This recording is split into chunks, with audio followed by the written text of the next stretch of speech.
Sebelum tutup, kita buka dulu ini. Dari bawah kita angkat. Kita buka ini yang kita tadi jepit. Ya, oh. Jadi kita buka. Allah. Ya. Ya, ya. Nah, kalau kita sudah buka, kita tutup bagian auratnya. Sini. Nah, baru setelah itu kita tarik itu kain. Kita tarik ini kain. Nah, tapi ini kita pegang. Bebas sih, mau dari atas, dari bawah. Kita tarik, ya, itu kainnya sudah keluar. Makanya itu kainnya harus dari atas. Jangan dari bawah. Karena susah itu kita kasih keluarkan. Susah kita tarik. Jadi harus dari atas tadi. Kita memang siapkan memang tutup dari atas. Jangan tutup. Jangan dari bawah kita gulung. Begini. Susah nanti kita keluarkan. Jadi dari atas. Nah ini kan sudah. Ini hanya menutup aurat. Antara pusar dan lutut. Antara pusar dan lutut. Kalau sudah ini berarti sudah siap untuk dimandikan. Iya. Yang pertama kita lakukan adalah kita memiringkan badannya. Nah, ini kan kita miringkan badannya, jangan tegas sekali, patah pinggangnya Pak Kamal. Jangan, kasih turun lagi. Ya, karena kaku ini, kaku. Nah, baru kita urut nih perutnya. Urut pelan-pelan, urut halus. Supaya keluar kalau ada sisa kotoran di dalam. Ketika kita merasa sudah keluar, kita gini kepala tak ya. Kalau sudah keluar, kita rasa, oh keluar semua ini. Kita baringkan lagi. Allah. Kita baringkan, baru kita cebok. Ada yang siram dari sini, baru kita masukkan di tangan sini cebok. Yang tadi sudah pakai kos tangan, kalau ada, kalau tidak ada, tidak masalah. Tidak masalah tidak pakai kos tangan. Apalagi kalau yang mandikan adalah mahramnya. Yang mandikan adalah mahramnya. Kita cebok dari bawah kain. Dari bawah kain. Iya. Kita cebok. Anggap itu dirita. Maksudnya kita yang ngerasa, bersih kayaknya ini. Kalau sekian kali saya siram. Jadi anggap bagaimana kita cebok dirita. Supaya kita merasa bahwa bersih ini. Setelah bersih, kita merasa bersih. Maka sekarang mulailah kita menuju memandikannya. Kalau kita pakai kos tangan, bukan kos tangan tadi. Yang bekas kita pakai cebok. Kalau tidak, dan kita yang melanjutkan mandi, kita cuci dulu tangan tak. Supaya tidak melengket nanti najis. Supaya tidak melengket nanti najis. Jadi kita cuci dulu tangan tak. Kalau memang kita, kan kadang juga kan ada orang yang cebok misalnya anaknya. Kan begitu. Tapi bukan dia yang lanjut mandikan. Bukan dia lanjut mandikan. Jadi intinya kita bersihkan najis. Intinya kita bersihkan najis. Iya. Kalau sudah bersih, maka mulailah dengan wudhu. Kita ambil air. Siapkan timbanya. Ini tidak ada timbanya. Oh ada. Jadi kita ambil air. Kita siram betul ini ya. Iya. Jadi kita dekat di rumahnya nih. Jadi kita siram tangannya. Tangannya dulu. Iya. Tangannya. Jadi yang kanan kemudian yang kiri. Seperti kita wudhu. Yang kanan kemudian yang kiri. Seperti kita wudhu. Kemudian kita tadi di atas pendapat mayoritas. Kan ada ulama yang berpendapat tidak dikumur-kumurkan, tidak dimasukkan air ke hidung.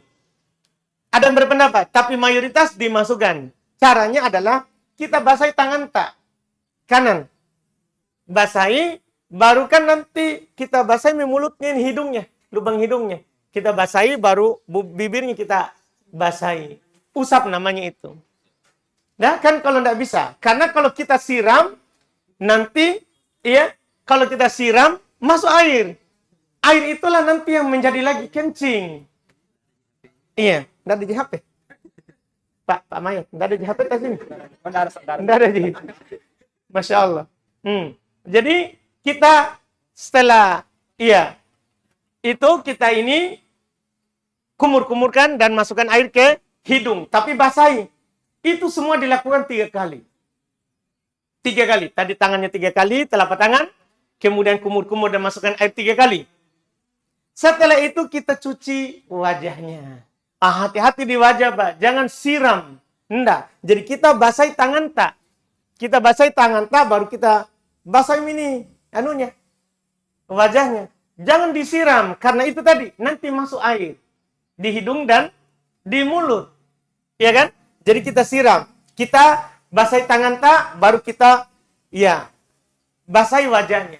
Basahi wajahnya. Kalau kita sudah merasa, sudah basah, berarti kita setelah itu cuci tangan. Sampai ke siku. Kanan, ya, siku, kiri, sampai siku itu tadi. 3 kali juga. Iya. Setelah itu, kita usapkan kepalanya. Kan begitu, basahi lagi. Baru kita usapkan kepalanya seperti kita wudhu. Dari depan ke belakang, kemudian ke depan. Baru telinga. Bertelinga. Wudhu. Untuk sholat ini, wudhu untuk sholat. Setelah itu, sekali itu, baru kita cuci kaki. Kanan, ya, sampai ke mata kaki. Ya, kiri, sampai ke mata kaki. Setelah itu, selesai persiapan awal. Ini persiapan awal kedua. Kan pertama, cebok. Yang kedua, wudhu. Wudhu. Sekarang, persiapan akhir ini, mandi. Tadi pendapat mayoritas, air pertama bidara, air kedua bidara, air ketiga kapur. Tapi kita perlu ingat, bukan itu nilai pertama itu 1 ember. Bukan. Nilai pertama itu nanti mandikannya itu. Mandikannya. Jadi setelah wudhu, maka air yang sudah dicampur tadi daun bidara, mulailah dengan menyiram kepalanya. Kepalanya dulu. Iya, bagian belakang, kita kepalanya bagian sini. Hati-hati masuk air di wajahnya. Untuk wajah, kita tetap basahi saja pakai tangan. Jadi jangan siram wajahnya. Sekali lagi jangan siram wajahnya. Masuk air nanti. Di mulut dan hidung. Siram kalau sudah kepala, berarti nanti di bagian lehernya. Di bagian lehernya. Sudah bagian atas, maka mulailah dengan kanan atas. Kanan atas. Mana kanan atasnya ini? Sebelah sini. Berarti kita mulailah di sini. Kita siram. Kita gosok ketiaknya. Dengan air bidara ini. Dengan air bidara. Kita siram. Ya dari sini. Ya sampai ke bawah. Ke kaki. Kalau sudah kita merasa basah semuanya. Basah semuanya. Baru kita mulailah memiringkannya. Karena kanan bawah lagi. Kita miringkan begini. Kita miringkan. Ada yang bantu miringkan. Maka kita siramlah bagian bawahnya ini. Bagian bawahnya ini. Kita siram. Sambil kita gosok. Iya. Sambil kita gosok. Jadi kita siram ini. Siram sambil kita gosok. Nanti kan tidak ada pakaiannya itu. Mayatnya sudah dibuka pakaiannya. Iya. Jadi ini perhatikan ini. Jadi ikut ke sana. Supaya tidak kelihatan nanti bagian pantatnya. Jadi ikut ke sana. Ketika kita sudah rasa sudah basah. Kita sudah gosok. Sudah siram. Balikkanlah tadi ke posisinya. Iya. Baru kiri lagi. Kita kiri. Kiri sama dengan tadi. Ya, sampai ke bawah, sampai kaki. Ya. Kalau sudah selesai, miringkan lagi. Miringkan lagi. Ya.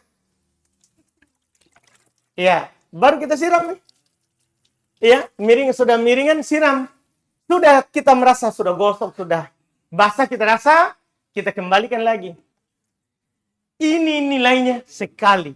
Jadi bukan emberta. Jadi itu sudah sekali itu nilainya. Kita paham kan? Jangan sampai habis air 1 ember. Baru kita menghitung apa? Sekali. Enggak. Kalau sudah itu tadi itu. Sekali namanya itu.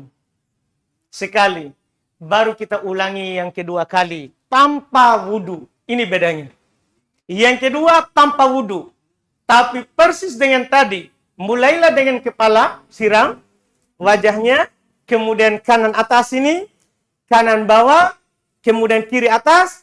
Kiri bawah. Selesai. Sudah itu kedua. Kedua. Maka kalau selesai dua itu. Mulailah kita ganti air. Ya. Tadi akan air bidara. Sekarang gantilah air dengan air apa? Kapur. Untuk apa? Ini para ulama sebutkan. Bidara untuk menghaluskan kulitnya yang kaku. Karena dia lentur ke itu daun bidara. Kayak berminyak, berlendir. Iya. Jadi kita setelah itu, ini kan pakaikan kapur supaya keras kembali. Air yang dicampur kapur. Kita siramlah air yang dicampur kapur dengan cara seperti pertama, tanpa wudhu. Tanpa wudhu. Kepalanya selesai, leher semua selesai, bagian ke belakangnya selesai, ya. Kemudian kanan atas, kanan bawah, kiri atasnya, kiri bawahnya, selesai semua, kena semua, selesai lagi. Iya, setelah itu kita handuk. Jadi kita siapkan handuk. Kan kebiasaan di lapangan itu kalau kita mandikan disiapkan sabun. Itulah tadi, berarti kita tidak paham saat pelajaran. Ya, itu saya pertanyakan tadi. Iya, enggak. Jadi sabun itu enggak disabun ini mayat. Tidak terpisah. Enggak terpisah, dicampur dengan air. Dilarutkan di Iya kan, kalau sudah ada daun bidara, kenapa kita pakai sabun? Kan daun bidara kita pakai. Jadi sabun itu enggak dipisah. Kan ini dia ini mandinya. Bukan itu. Ini mandi kewajiban tak? Bukan untuk membersihkan dia dari kewajiban tak, ini untuk memandikan. Dia sekarang ini harum atau bau, itu tergantung amalan. Bukan tergantung sabun tak. Jadi harum atau baunya ini nanti dia menghadap Allah, tergantung apa? Amalan. Jadi kita ini kewajiban tak? Fardu kifayah memandikan ini mayat dengan cara itu. Mandikan dengan air dan daun bidara. Nah, itu yang bikin juga lama. Kadang juga nasampoi lagi ini. Seharusnya kan disiram pakai kapur baru nanti supaya kaku kembali ini. Kalau hanya sabun tanpa nanti kapur baru lagi, nanti lembek. Nah, jadi disiram pakai kapur itu penutup. Penutup. Setelah selesai, ya kita lap nih, lap kering. Mayatnya kan mau ditaruh di kain kapan? Lap kering, lap. Sudah selesai kita lap kering, tutup ini di auratnya. Tutup. Ambil ini kain yang kita longgarkan dulu, ya. Pelan-pelan. Kita longgar, baru kita tarik nih. Seolah-olah. Kita tarik. Sudah selesai, tertutup, lap kering. Ambil lagi tadi kain panjang tak? Kain panjang tak ini? Dah? Ambil kembali, kita tutup. Tarik itu kain. Taruh itu kain. Ya. Baru ini tutup lagi. Ke bawah lagi, sama. Untuk apa sebentar di kain kafan yang kita siapkan bulan lalu itu? Sudah 1 bulan menyiapkan kain kafannya. Dah? Setelah ini, angkat. Selesai memandikan. Angkat, taruh di kain kafan yang kita sudah siapkan. Nah, sudah paham kemarin kan bulan lalu itu kafaninya. Kan dilipat 1, dah? Sudah 1 dilipat, maka kita tarik ini ke bawah. Nah, tarik ini, iya, ke bawah. Dah? Kita tarik, selesai, kita kafani dengan yang pertemuan bulan lalu. Ya, selesai saudara. Jazakumullah khairan. Alhamdulillah.